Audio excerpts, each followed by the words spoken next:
Alright, so we want to use this as a format to kind of explain to you guys the steps Nita and I have taken in terms of the VMI status. We figured this would be the easiest way to do it, since we don't want to take time outside of the meeting and time during the meeting the day of the class. So I was trying to map out the WBS structure with a different tool and test this tool. So don't pay attention to the format here, just see that we tried to list the sort of segments or areas, categories, whatever you want to call them, that we needed to look at and assign tasks with. And in doing so, we sort of started going through this process. We have been tasked with coming up with some test items for the VMI. So we thought 20 to 50 items. So Nita had already picked 20, and so we started thinking about what warrants a VMI status and how these SKUs get added to the VMI. So what we then did was track back into look at the application and start to kind of try to decide how we would select certain SKUs for the VMI. And so in doing so, we started thinking our current lead days is 7 days approximately, and the VMI may take it to 4 days. And so in doing so, we ran some reorder calculations because we need to have a min-max. And from Masonite's perspective, the min is the kind of the safety stock, the less amount you want to have on hand, and the max would be the max amount that you want on hand. Then you would try to fill in the orders that you had along the process. So Nita's going to kind of explain a screenshot we did from DMSI to show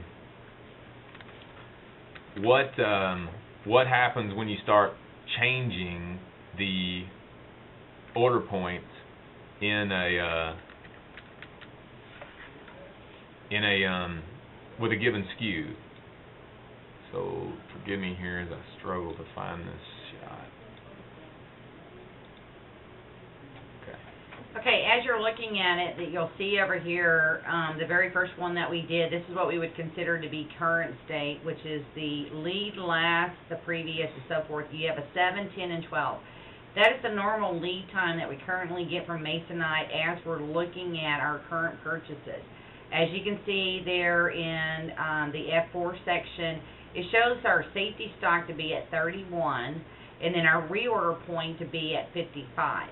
So basically what that's telling you, based on the 7 to 10 average, that we need to be setting on a safety stock of 31, and it's going to flag me from a purchasing standpoint to reorder at 55.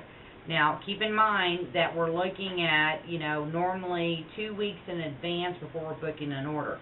So what Steve and I did is we went in, and as you'll see on the next slide, is we changed it to the theory of a true VMI from the time that the order is calculated from the report, produced, and actually delivered. You're looking at a difference of a lead time of 3, 4, and 5. So an average of basically, as Steve said earlier, 3 to 4 days to actually get the product.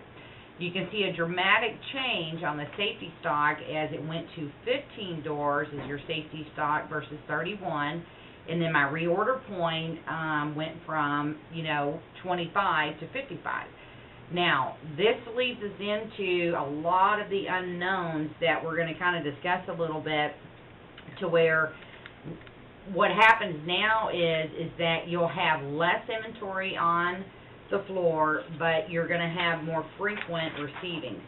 So some of the things that we talked about yesterday was, warranting the VMI status. Some of the questions that we came up with is, how much does it cost to receive a PO here at DW? Needless to say, if we change this to a VMI with, less turnaround time, we're going to increase our actual receivings and our purchase orders. How will this increase the receivers, the impact on our operation? Will they be receiving more? Will they be receiving less? How much does it cost to receive an item here at DW operational? Is this going to increase, and/or is this more efficient for our receiving team?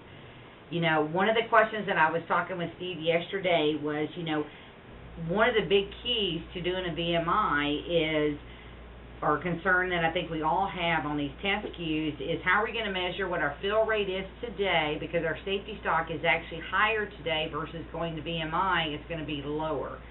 So some of the concerns, or something we need to probably be looking at measuring is, how would we measure that fill rate versus today versus on this VMI SKUs. Another item or another area that from a purchasing standpoint would be, how will this impact our turns?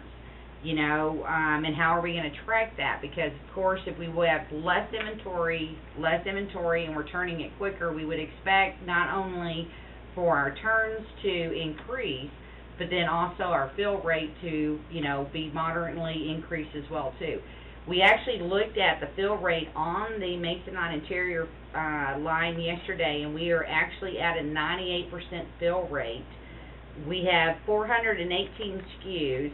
And out of the 418 SKUs, we only have 7 C's and 2 D's. So needless to say, we have a tremendous amount of actual good turns and actual fill rate right now. So it'll be interesting to measure the difference with the new test SKUs we're going to be putting in.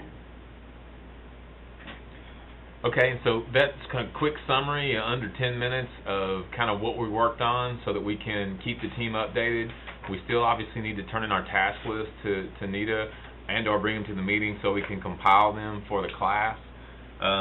What we were doing, what sort of spawned this, was the need to come up with what makes a SKU necessity for VMI.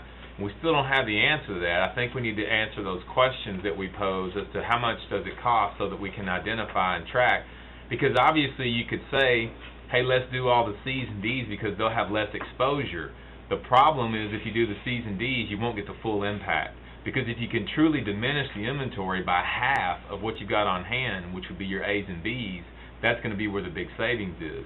But we have to address the concerns that we've outlined in terms of the CSRs and all of the issues of communication and the notices and how it will impact operations. So we'll need to sort of focus on that in our next discussion. Nita and I were just going to try this as a means to introduce a different way to kind of inform the group without having to get together and pull everybody out for another 30 to 40 minute session in addition to all the other meetings. So with that said, we're going to stop this and send this out to you guys. Let us know if you have any questions. Thanks. Thank you.